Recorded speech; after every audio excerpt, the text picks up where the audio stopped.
So this is Franklin Avenue you see here behind me. They believe that truck was driving down Franklin Avenue when it came to one of these columns here that was blocking the lake. You can see here, this was where that column was when that truck hit it before going into the lake. So my goal for the past 30 minutes has been to get as much stuff as I possibly can. I think we're doing pretty good out here. We got this fan all around my neck, so I'm going to start handing it out to people while I'm talking just so we can go ahead and go quick.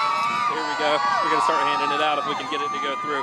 But as you can tell, guys, we're having a great time. Eli, the destruction, it comes just before Christmas. I wonder how the local residents are coping with what they've lost.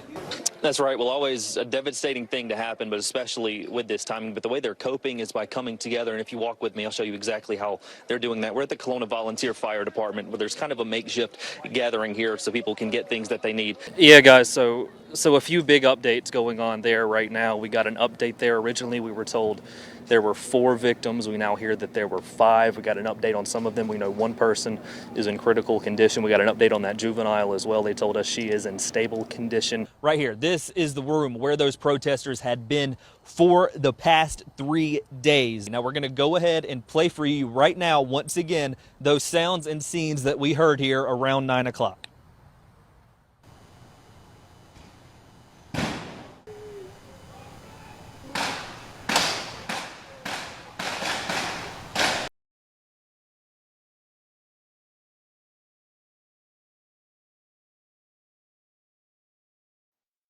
This is the closest I've ever been to this kind of violence.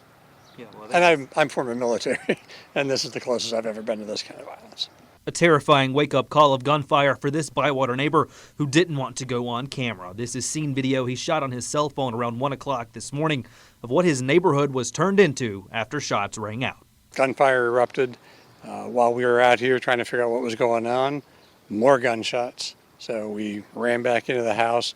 My wife called 911. The neighbor showed us bullet casings that he found littering the street early in the morning. He also pointed out one of his neighbor's homes, which had a bullet hole through a window. The neighbor claims this stems from what he believes is a short-term rental he says teens have been using for parties, including Saturday morning.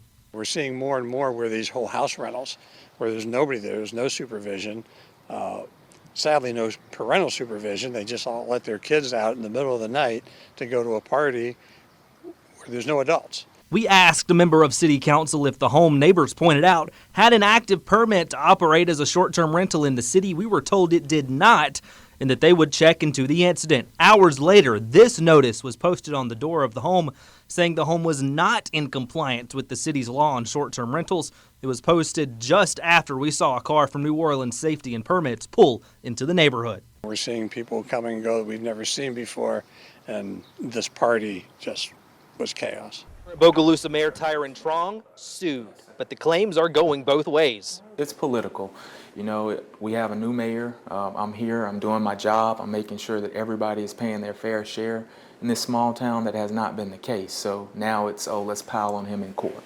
Damian Marinello is one of the lawyers from the Arata Law Offices representing former Bogalusa Mayor Wendy Perrette.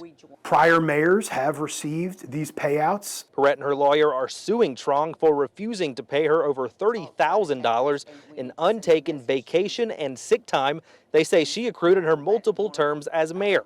They also say it took well over 2 months to get documents they had requested back in February. We are certainly open to attempting to resolve these matters without requiring a judge to intervene, but given that we are at the end of April and the mayor still has not been paid her vacation and sick time, we were forced to finally bring this suit. Trong says that money has not been paid out because he says it is unclear if the mayor of Bogalusa is an employee of the city. He says if they're not entitled to that money. He also made counterclaims that he turned over this large stack of documents to Perrette's lawyers, but couldn't turn over all she requested because he claims her team may have shredded them. They all deal with people who can't get their way. You know, when you can't win at the ballot box, you try to take it to the courts, and that's just this case is a prime example of that. Trong showed us these receipts he says the city kept from Perrette's time as mayor. He says they show just under $3,000 spent to shred more than a dozen bins of documents and 120 more small boxes of documents.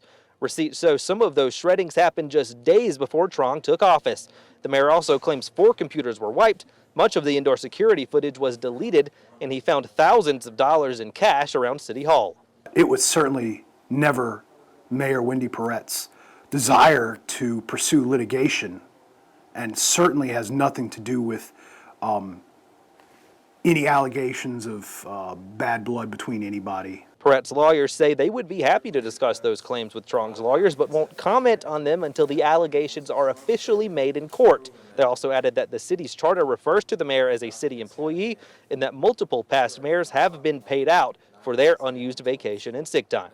The first hearing in this lawsuit is set to happen in early June. Mayor Trong added during our interview that he says timesheets show Mayor Perret missed multiple days over multiple weeks in the past in her time as Mayor Perret's lawyers responded to that by saying they have not been given timesheets, but they would be happy to discuss that claim with Trong's lawyers. Reporting in Bogalusa, Eli Brand, WDSU News. I mean, my biggest concern is I'm sad. I'm sad that we're being terrorized by, I don't even know who they are. Surveillance video shows the terror. In it, you can see two people exit their car to visit their friend. Just seconds later, while they are still in the driveway, a sedan pulls up beside their car. A person jumps out and attempts to steal it right in front of them. You can see the two women notice what is happening. The would-be thief was unsuccessful in getting the car to move and flees the scene.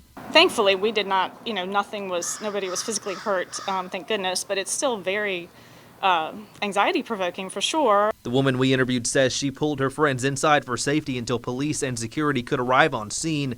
But she says even after help arrived, the situation was not over. And we're out in our yard talking to the security patrol, and another young woman drove by in her car, rolled down her window, was in tears, and said that someone had tried to take her purse and take the car. She kicked the car door at them and thankfully got away, without being hurt or there any problems. She says she has lived in New Orleans for decades and has not seen an incident like this in her neighborhood. She does add, though, that her neighbors have had car windows smashed on multiple occasions in recent months.